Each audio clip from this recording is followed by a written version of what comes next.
तो दर्शकों, देखते ही देखते जून का महीना खत्म होने को कगार में है और हम जुलाई के महीने में प्रवेश करने वाले हैं। और ये आने वाला महीना हमारे लिए कैसा रहेगा इसको समझना बहुत ज़रूरी है, क्योंकि ग्रह गोचर की स्थिति के अनुसार उनकी एनर्जी को समझ के हम अपने जीवन के जो कार्य को उसको निर्धारित कर सकते हैं या कुछ अलर्ट भी रह सकते हैं। ये भी बहुत ज़रूरी है।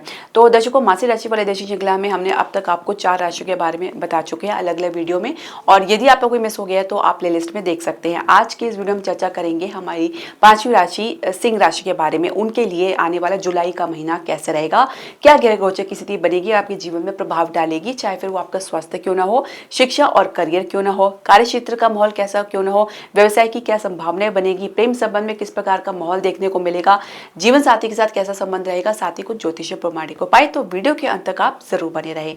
हरे कृष्ण दर्शकों, वैदिक एस्ट्रोकेद में आपका स्वागत है। तो सिंह राशि वाले अपनी जन्म राशि या लगन के अनुसार देख सकते हैं जो ग्रह गोचर की स्थिति बनने जा रही है जुलाई के महीने में वो इस प्रकार है। लगन में मंगल के साथ केतु गोचर कर रहे हैं और राहु आपके सप्तम भाव में गोचर कर रहे हैं। बुध आपके द्वादश भाव में गोचर कर रहे हैं। बृहस्पति के साथ सूर्य आपके एकादश भाव में गोचर कर रहे हैं। शुक्र आपके दशम भाव में अपनी ही राशि में गोचर कर रहे हैं और शनि अष्टम भाव में मीन राशि में गोचर कर रहे हैं। अब कुछ परिवर्तन आप देखेंगे, जैसे कि शनि 13 जुलाई को वक्री अवस्था में आ जाएंगे। सूर्य 16 जुलाई को कर्क राशि यानी आपके जो है द्वादश भाव में प्रवेश कर जाएंगे। बुध 16 जुलाई को वक्री अवस्था में आ जाएंगे, ये एकादश भाव में ही रहेंगे। और शुक्र 26 जुलाई को मिथुन राशि में प्रवेश कर जाएंगे, यानी इनके साथ बुध की युति रहेगी एकादश भाव में। और मंगल 28 जुलाई को कन्या राशि में आ जाएंगे, द्वितीय भाव में आ जाएंगे। तो थोड़ा राहत मिलती है आपको जरूर मिलेगी। साथ ही ये जो काल सर्प का योग बन रहा है ये भी एक तरह से टूटता हुआ नजर आएगा मंगल के गोचर के बाद। तो अब ये जो स्थिति आपके जीवन में बनने जा रही है इसका क्या प्रभाव आपको जीवन में मिलेगा, कुछ राहत है तो कुछ आपको अलर्ट रहने की, सतर्क रहने की आवश्यकता है। आप स्वास्थ्य की बात करें तो शनि अष्टम भाव में गोचर कर रहे हैं। पुरानी समस्या देख सकते हैं, पैरों से related problem, joint related problem या वात की अधिकता की वजह से चेस्ट पे कंजेशन या भारीपन की समस्या देख सकते हैं। अब केतु और मंगल के साथ राहु का केंद्र भाव में होना, लगन खासकर सप्तम भाव में, ये कहीं ना कहीं जीवन में खींचातान को आगे बढ़ा सकता है। मानसिक स्तर पर आप काफी अनियंत्रित रह सकते हैं और काफी इम्पेशेंट रह सकते हैं। हर बात पे रिएक्शन देना, फ्रस्ट्रेशन दिखाना, ये थोड़ा सा आपके भीतर देखा जा सकता है। इसके अलावा राहु के कारण भी एक अनप्रिडिक्टेबल बिहेवियर आप देख सकते हैं, जहाँ पे आप अपनी अपेक्षा अनुसार कुछ तो कर नहीं पा रहे, लेकिन कुछ परिस्थितिवश कुछ रिएक्शन जरूर देते नजर आ सकते हैं और ये आपकी सेहत पर बुरा प्रभाव डाल सकता है, क्योंकि कहीं ना कहीं जो आपके चेस्ट पर, आपके हृदय पर, आपके मानसिक स्तर पर इसका असर देखने को मिल सकता है। तो बहुत ही सावधान रहने की आपको आवश्यकता है। बुध का द्वादश भाव में होना तो कहीं ना कहीं आपको स्किन से रिलेटेड प्रॉब्लम या आपको घबराहट की समस्या, नर्वसनेस की समस्या देखी जा सकती है यदि आपकी कुंडली में बुध की दशा या अंतर्दशा चल रही है। तो आप थोड़ा को सावधान रहने की आवश्यकता, कम से कम मास के अंत तक आपको सावधान रहना है। इसके अलावा अगर हम चर्चा करें आपकी शिक्षा और करियर की, तो देखिए एक अच्छा ग्रोथ के साथ और एक स्टेटस में वृद्धि के साथ आप आगे बढ़ेंगे। बृहस्पति सूर्य का एक महत्वपूर्ण कॉम्बिनेशन आपके एकादश भाव में बढ़ रहा है, जिनकी पूर्ण दृष्टि आपके पंचम भाव में पड़ रही है। ये स्थिति आपको न सिर्फ एक स्थायित्व देगा, एक मजबूती देगा, बल्कि आपके भीतर एक प्रकार से कह सकते हैं कि अपने भविष्य को लेकर एक जज्बा देखने को मिलेगा, गंभीरता देखने को मिलेगा।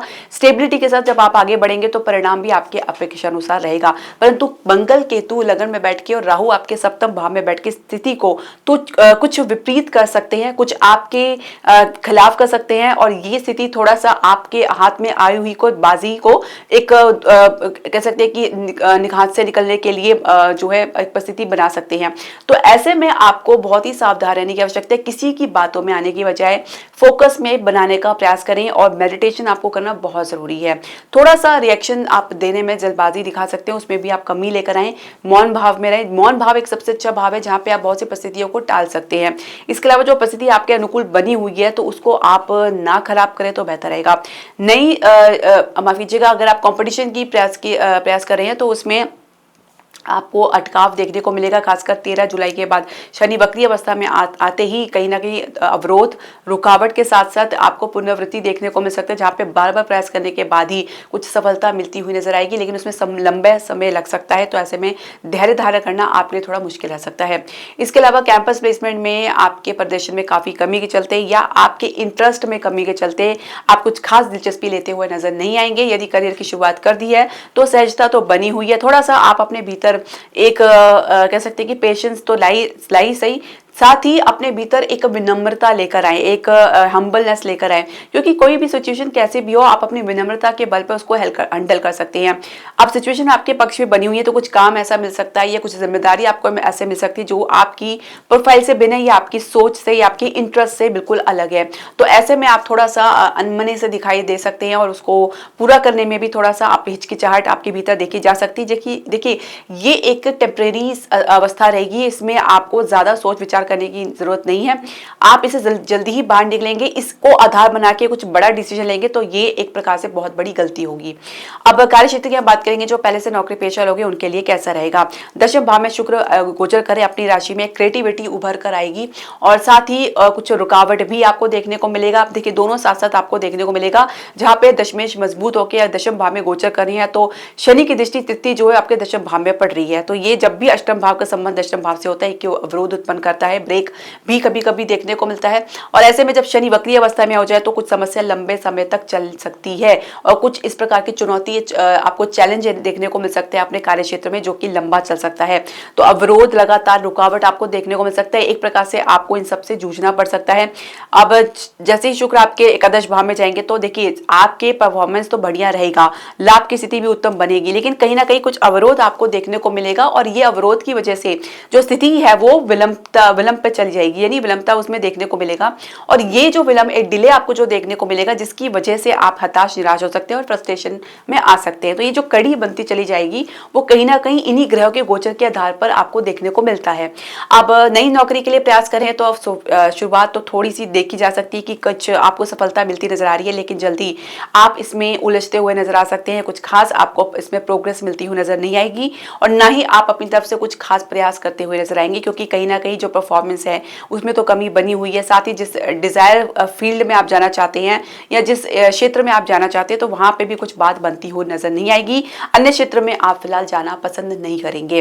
व्यवसाय बिजनेस की बात करेंगे, राहु आपकी सोच को काफी आगे बढ़ा सकता है और जल्दबाजी और कह सकते हैं अनियंत्रित सोच कहीं ना कहीं आपके बिजनेस को काफी हद तक नुकसान पहुंचा सकती है। मंगल केतु का युति लगन भाव में, राहु का सप्तम भाव में, जल्दबाजी में लेना डिसीजन या किसी बड़े निवेश में फंस जाना या कुछ गलत डिसीजन के कारण किसी गलत प्रोजेक्ट में आप आ जाते हैं तो ये परिस्थिति आपको देखने को मिलती है। तो जब ऐसी परिस्थिति का तैयार जो बन रहा है तो ऐसे में आपको बहुत ही धैर्य धारण करना है और कहीं प्रकार भी किसी प्रकार भी अपनी तरफ से जल्दबाजी किसी भी निवेश में नहीं दिखानी। खासकर निवेश से तो आपको कम से कम जुलाई के अंत तक दूरी बना के चलना है, उसके बाद ही कुछ आप डिसाइड करेंगे।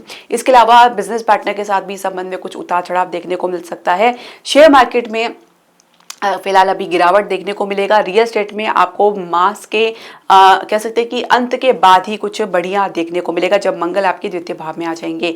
फिलहाल तो ना शेयर मार्केट में, ना रियल एस्टेट में, ना घरेलू उद्योग में कुछ आपकी स्थिति मजबूत बनती नजर आ रही है।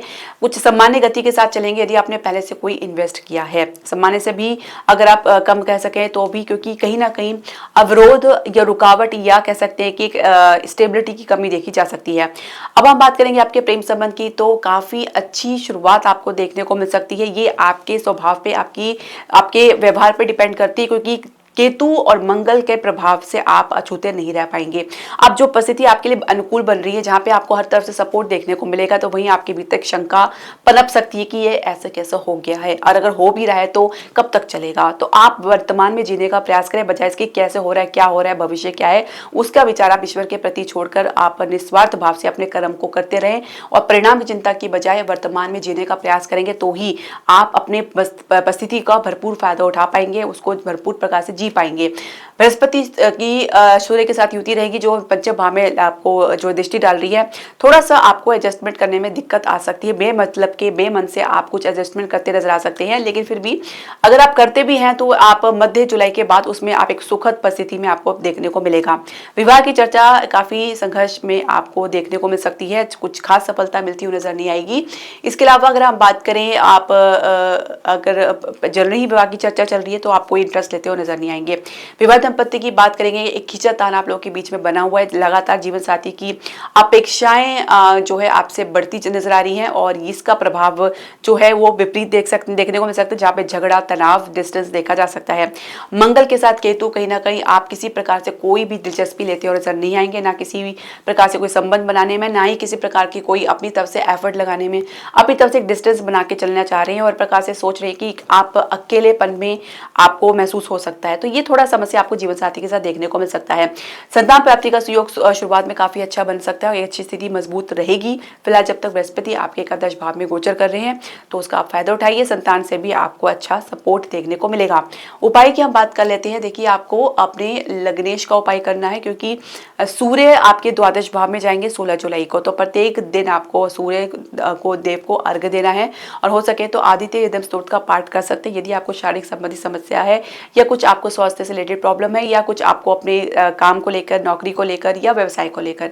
इसके अलावा इम्यूनिटी के लिए भी बहुत बढ़िया है ये सूर्य देव को अर्घ्य देना। इसके अलावा अगर हम बात करें आपके सप्तमेश की, तो फिलहाल वो अष्टम भाव में गोचर कर रहे हैं, तो प्रत्येक शनिवार को आप काले तिल का दान करें और हो सके तो आप हनुमान जी के मंत्र का जाप कर सकते हैं और हो सके तो आप उनकी चालीसा का पाठ करें।